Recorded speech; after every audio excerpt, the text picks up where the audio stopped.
No, we are not going to accept North Korea as a nuclear armed state, and we're not going to recognize that.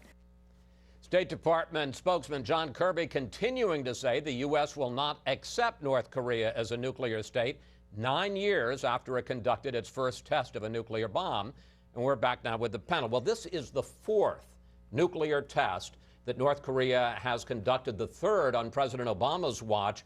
But the Obama policy towards dealing with the regime is what the president has called, quote, strategic patience.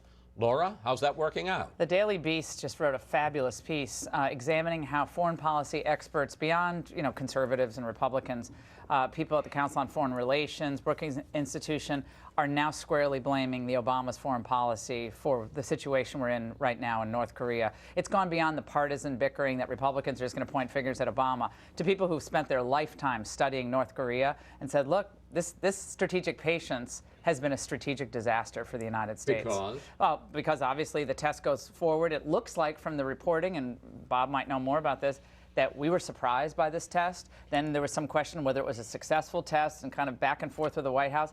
I just think we come across as bystanders once again when something as important as this happens in Asia, when the president promised a major pivot to Asia at the beginning of his administration. So for all of Dennis McDonough's crowing about all that they're getting done in the last year of the administration, boy, this Asia pivot never really happened. But Juan, to be fair to Obama, Clinton and Bush 43 tried to negotiate with the Korean regime, North Korean regime. That didn't work. Obama has tried to ignore Kim Jong-un. That hasn't worked either. What can the U.S. do, and can you really say that Obama has messed up what was going on before him? I don't think it's fair to say he messed up, but I think it is fair to say that he has been inattentive. And you can go back farther. I mean, George H.W. Bush, pulled some nukes out of South Korea because the hope was that you would see North Korea reciprocate in kind. The leverage here is with China, obviously. China is really the big player in that neighborhood. And the question is, what influence do we have to exert on China that would get China to put some pressure on North Korea? Right now, China this week said they're very unhappy with what the North Koreans did. It's a threat to them.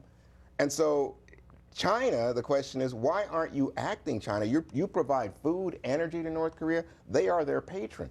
When you see this kind of behavior, it pushes the United States into a position where we could say to Japan, where we could say to North Korea, to South Korea, go ahead, build nuclear weapons to confront the North Koreans, to challenge the North Koreans. That's not in China's interest. So that's the only leverage we have at this point, going after China. Bob? Well, you talk to people in the intelligence world, and they will, some of the really smart ones say North Korea is the most dangerous state out there. And the idea that you have this maniacal regime with nukes and obviously willing to flout it is very, very scary. Overtly, I think there's not much you can do. The question is either back-channel diplomatically with the Chinese and others, and intelligence operations. We have tried that with Clinton. We have tried that with Bush 43, and it didn't work. Yeah, but the intelligence people are aware this is a big, giant problem, and there are things that can be done that are not overt. All right. Since this panel is a democracy, sort of, we're going to call an audible here, and you wanted to talk, Bob, about the interview I just did with Dennis McDonough. Yeah, because I thought it was very revealing. First of all, in fairness, Obama's had a much better year.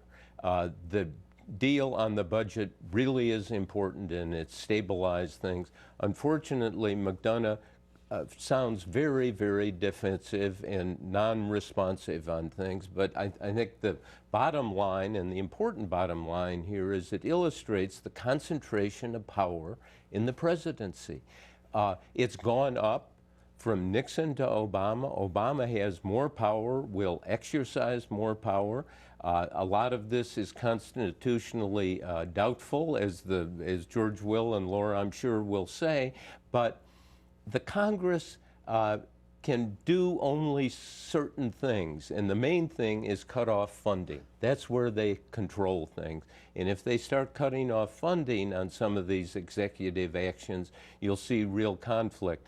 But Obama's probably going to get his way on these But actions. let me ask you, on the broader issue, as somebody who cut his teeth talking about Nixon and the reporting on Nixon and the abuse of power, does it trouble you at all to see this tremendous expansion, self-proclaimed expansion of executive authority under Obama? Sure, but I mean, to us as journalists, the important lesson is we're going to have a new president in about a year, and let's make sure we tell people who that might be, and not, we've got to cover the polls. The question I'm asking is, does it trouble you, and I want to get to George on this, to see the powers and the ability of a president to run, I'll say it, roughshod over Congress, and Congress is willing to, does that trouble you? You raised the issue, Article 1 of the Constitution, which clearly says the Congress has the power on this, and sure, it's troubling, but the reality is that Obama's doing it. George.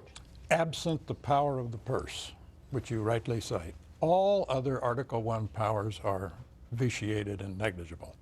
So what Congress has to do is to reframe its budget process, start sending, instead of enormous end-of-session government shutdown cliff, omnibus spending bills and regular appropriations bills so that you can punish and discipline particular parts of the government without threatening chaos. Woodrow Wilson famously said, "A president is free to be as big as he can be." I don't have a presidential candidate yet, but I'm going to endorse the first one who will adopt the opposite of the Army slogan. The Army said, "Be all that you can be." I want a president who will be less than he can be. It has a kind of constitutional etiquette, some understanding of the manners of the separation of powers. But don't you think, George, that just like security keeps getting, it never goes back, it just keeps getting more intrusive as we go on in the world we're living in, that when you get something like this, which is a president expanding the definition of what he can do on his own, that you can never turn back from that? Particularly when he has said he can do anything on his own. What Mr. McDonough said in your interview, he used a wonderful phrase. He said, "We're determined, we're good players under the separation of powers, we're going to let Congress be heard." Congress isn't to be heard, Congress is to be dispositive. You know what you guys are missing, though? You guys are missing total context here. There would be chaos.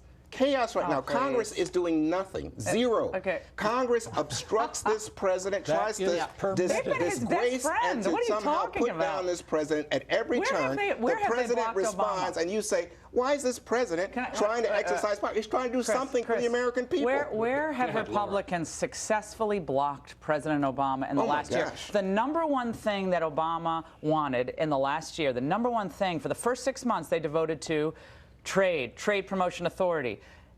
They got it. Paul Ryan did big op-eds on it with Ted Cruz at the time. They worked with Obama consistently. The one thing that Obama wanted is to have his administration funded through next year. What did Republicans do? They gave him a $1.1 trillion spending bill that most of these people did not read. Laura, The Republicans have been terrible at checking this Laura, the president's number one unbridled issue that I authority. think that you would have is fighting ISIS in the Middle East. And yet this Congress has not even acted to give authority to this president to go after ISIS. Okay, Now so talk about failure of the Congress.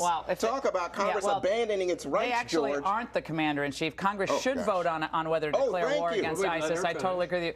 All I'm saying is we can talk about the constitutional separation of powers, checks and balances, but it is up to the opposition party to act like it is a check on the president, and this party hasn't done it. To be continued. Thank you, panel. See you next Sunday.